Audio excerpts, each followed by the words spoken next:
Developing news, 2 detainees died of drug overdoses at the Richland County Jail this week. That is according to Richland County Sheriff Leon Lott. This is now 3 deaths this month at the troubled Alvin S. Glenn Detention Center, which is currently under federal investigation. Sheriff Leon Lott says toxicology reports revealed traces of fentanyl in one case and another powerful synthetic opioid in the other.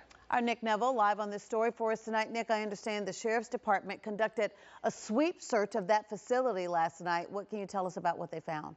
Right, Judy. So Sheriff Lott says that they brought in the department's special response team and K-9 unit to sniff out any other possible drugs. They didn't find anything, but after they left, Lott says another inmate overdosed and was transported to the hospital for treatment. Lott acknowledging that there is a drug problem there. Richland County Sheriff Leon Lott says 2 detainees died this week of drug overdoses at the county jail.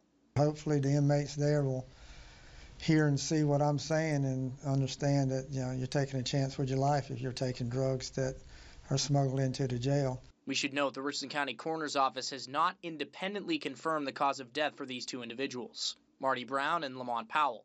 Powell overdosed on fentanyl, Lott said. Brown overdosed on another highly addictive opioid, he said. Fentanyl is probably one of the most dangerous drugs that we've got. It's impacted not only those outside in the community, but also now we're seeing it at Alvin S. Glenn Detention Center. Brown was found unresponsive in his cell at around 11:15 Monday morning. The county says he didn't have a cellmate. Powell, meanwhile, was found in one of the jail's open housing units Tuesday afternoon. I asked Lott how these drugs are getting inside the jail. Well, they're being smuggled in by either inmates or people who work there at Alvin S. Glenn. That's the only 2 ways you can get it in. It's not a little magician that pops them in there. Somebody has to bring them physically in. One woman who has a loved one inside and wished to remain anonymous says she's concerned about the drugs, but also about the jail's living conditions. I know those people are in the position they are in for a reason, but you can still treat them like a decent human being.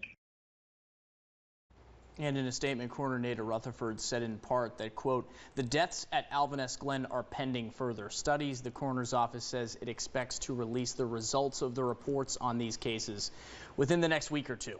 Live in the studio, Nick Neville, WIS News 10. Nick, thank you. And Sheriff Lott says RCSD is opening a criminal investigation to determine who is responsible for smuggling the drugs into the jail. He says jail officials are beginning an internal investigation on policies and procedures. We'll stay with